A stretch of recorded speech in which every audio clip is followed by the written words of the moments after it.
Highest response ratio next.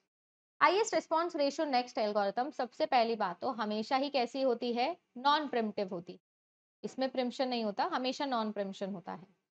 ठीक है, दूसरी इंपॉर्टेंट चीज हाईएस्ट रिस्पॉन्स रेशियो नेक्स्ट, नाम से समझ आ रहा है कि ये रिस्पॉन्स रेशियो पर बेस्ड होता होगा, है ना, जिसका रिस्पॉन्स रेशियो सबसे ज्यादा वो नेक्स्ट एग्जीक्यूट होगी।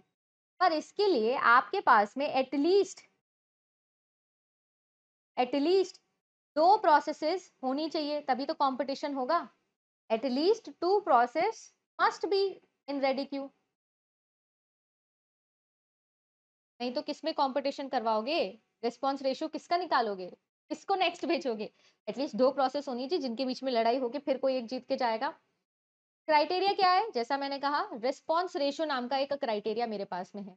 मतलब रिस्पॉन्स रेशियो का कोई फॉर्मूला होता होगा, बिल्कुल होता है।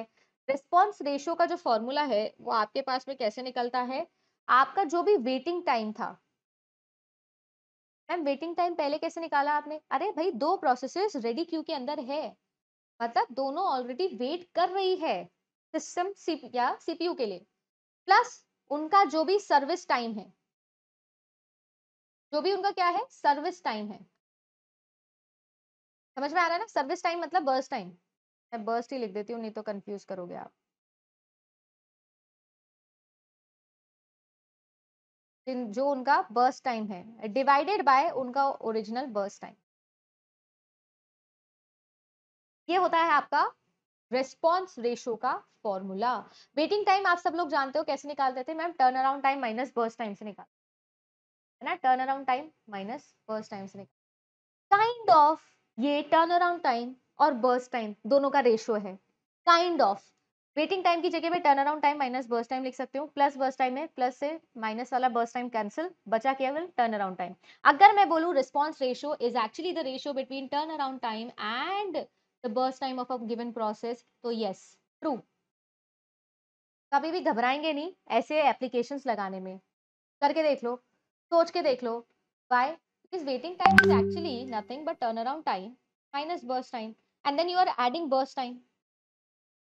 इसलिए ना डिफरेंट नोटेशन यूज करते हैं सर्विस टाइम का, नहीं तो बच्चे क्या करते हैं डायरेक्टली टर्न अराउंड टाइम और बर्स्ट टाइम का रेशियो निकाल के आ जाते हैं, नहीं, that is an application, formula वो नहीं है। फॉर्मूला क्या है, waiting time plus service time divided by service time. समझ में आ गया क्या कि मैंने क्यों यहाँ सर्विस टाइम लिखा, कंफ्यूज नहीं करेंगे, service time is nothing but your burst time only. है, वेटिंग टाइम आपको पता है, रिस्पॉन्स रेशियो आपको पता है। अब आप बोलोगे कि मैम ये पढ़ क्यों रहे हैं हम, ये क्यों पढ़ रहे हो हम, ये हाईएस्ट रिस्पॉन्स रेशियो नेक्स्ट पढ़ क्यों रहे हो आप। देखो हाईएस्ट रिस्पॉन्स रेशियो हम पढ़ रहे हैं सो दैट हम रिस्पॉन्स रेशियो के अकॉर्डिंग डिसीजन ले सके। रिस्पॉन्स रेशियो के अकॉर्डिंग हमको पता है, यानी कि अभी तक हमने जितने भी एल्गोरिथम पढ़े या तो उसमें हम वेटिंग टाइम के लिए काम कर रहे थे, या हम उसमें बर्स्ट टाइम के लिए काम कर रहे थे, या हम उसके अंदर प्रायोरिटी के लिए काम कर रहे थे। कुछ ऐसा बताओ जो परफेक्ट मिक्सचर हो सभी का, that perfect mixture is highest response ratio next. देखो मैम वेटिंग टाइम भी कंसिडर कर रहे हो आप सर्विस टाइम भी कंसिडर कर रहे हो, और आप इन दोनों का रेशियो निकाल रहे हो, यानी कि आप एक परफेक्ट बैलेंस फाइंड आउट करने की कोशिश कर रहे हो बाकी सभी एल्गोरिथम्स में। देखो राउंड रॉबिन रिस्पॉन्स रेशियो के लिए काम कर रहा था, शॉर्टेस्ट जॉब फर्स्ट आपका सर्विस टाइम या बर्स्ट टाइम के लिए काम कर रहा था, ठीक है। इसके अलावा आप लोगों का शॉर्टेस्ट रिमेनिंग टाइम फर्स्ट आपकी वेटिंग टाइम के लिए काम कर रहा था, प्रायोरिटी प्रायोरिटी के लिए काम कर रही थी। मतलब ऐसा कोई परफेक्ट मिक्सचर बताओ जो सबके लिए काम करता हो, वो परफेक्ट मिक्सचर कौन है, हाईएस्ट रिस्पॉन्स रेशियो नेक्स्ट है। क्लियर है क्या, हाँ मैम क्लियर है।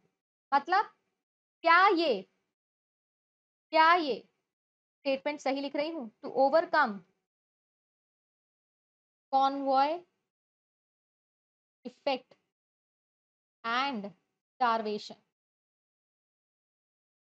we can use highest response ratio next। Yes ma'am, क्योंकि कॉन्वॉय इफेक्ट भी होता है एल्गोरिथम्स के अंदर, स्टारवेशन भी होता है, तो highest response ratio next can overcome convoy effect as well as starvation. Yes और no, yes it can, yes it can. समझ में आया क्या,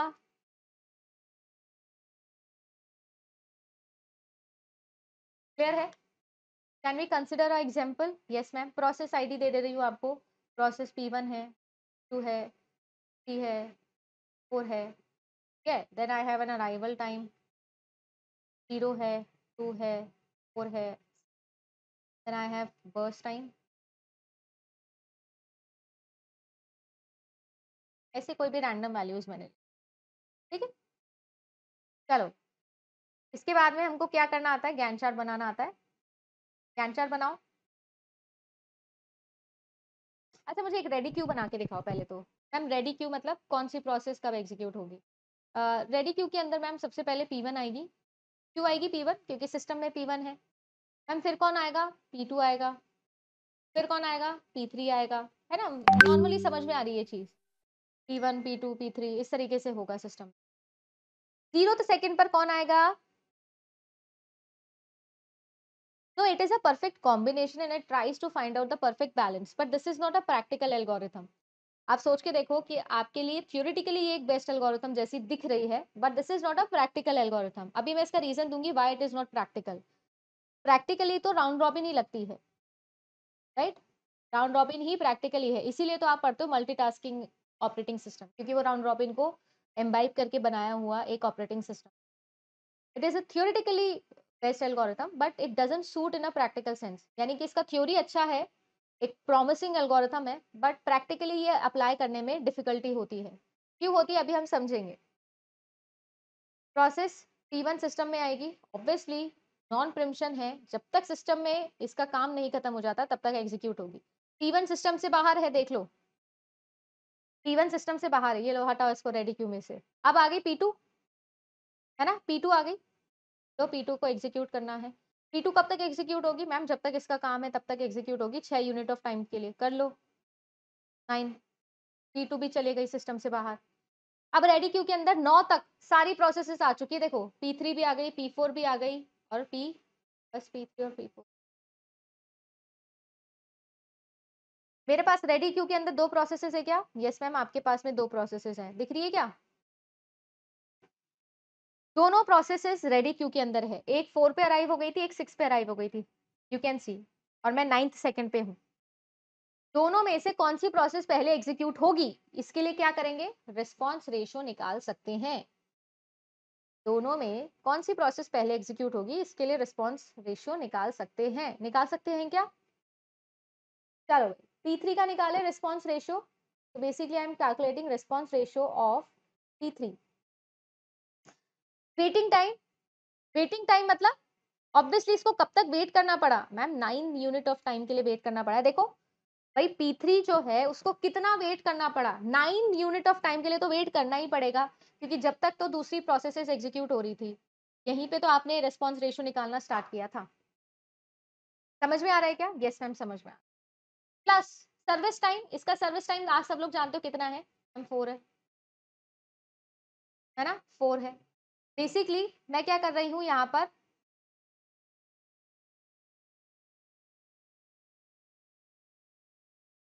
नोटिस करो,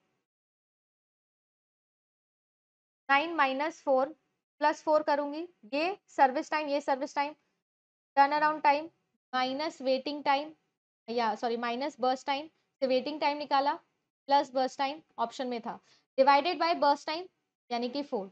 तो एक्चुअली में देखा जाए तो रेशियो आ रहा है 9:4 का, 9:4 का रेशियो आ रहा है।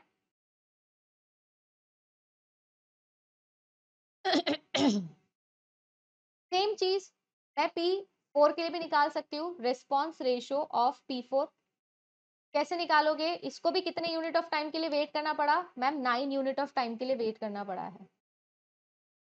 है ना, 9 यूनिट ऑफ टाइम के लिए वेट करना पड़ा है। P4 को देखो, राइट? अब इसको टर्न अराउंड टाइम इसका 9 था, है ना, क्योंकि इसको 9 पे चांस मिला। अराइवल टाइम इसका कितना है वेटिंग टाइम निकालने के लिए? अराइवल टाइम इसका कितना था मैम? 6 का, प्लस बर्स्ट टाइम कितना है इसका? 5 का, डिवाइडेड बाय जो भी इसका बर्स्ट टाइम है 5, यानी कितना आ गया? 9 minus 6 is 3, 3 plus 8 I mean 3 plus 5 is 8, 8 divided by 5, हाँ सॉरी,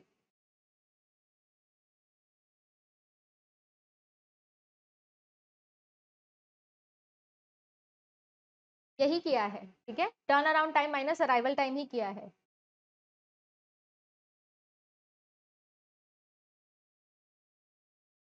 यहाँ पे मैं लिख देती हूँ, turn around time minus arrival time से ही तो वेटिंग टाइम निकालते थे।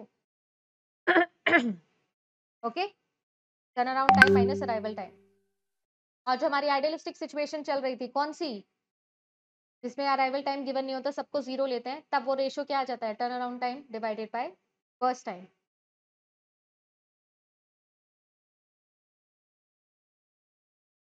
एक का रेशियो आ रहा है 9/4, दूसरे का रेशियो आ रहा है कितना आपका 8/5।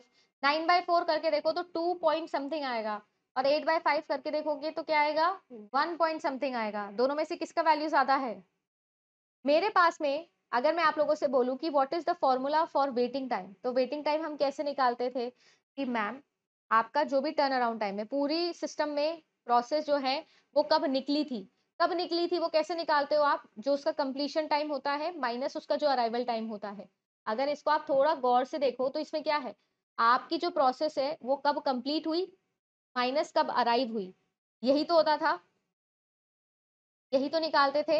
तो कंप्लीशन टाइम है 9 मेरे पास में, अराइवल टाइम है 4 मेरे पास में, और प्लस मैं कह रही हूँ कि इसका बर्स्ट टाइम कर दो। अब यहाँ पर जो ये मेरा कंप्लीशन टाइम है पूरी तरीके से मेरे पास सिस्टम में नहीं है ना, ये किसी और का है, पिछले वाली प्रोसेस का है, इसीलिए ये फॉर्मूला बन गया है। दोनों में डिफरेंस है, क्योंकि in between of the process हम ये चीज कर रहे हैं। आपको करना कुछ भी नहीं है, ये जो वैल्यू है आप लोगों की, इसमें से आपकी अराइवल टाइम को माइनस कर दो तो आपका एक्चुअल वेटिंग टाइम आ जाएगा कि इस पॉइंट पर आने के लिए प्रोसेसेस ने कितना वेट किया, वो हम निकाल रहे हैं। बिल्कुल आपका बात सही है कि जो आपका टर्न अराउंड टाइम होता है, मैम टर्न अराउंड टाइम या वेटिंग टाइम जब निकालते थे तो turn around time minus burst time करते थे।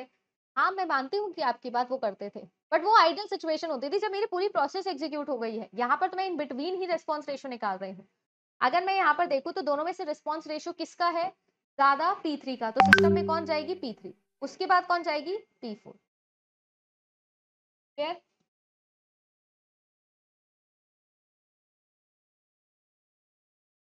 ओके,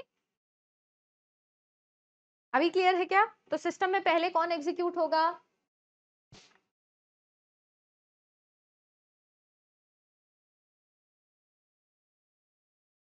P3 एग्जीक्यूट होगा, ठीक है।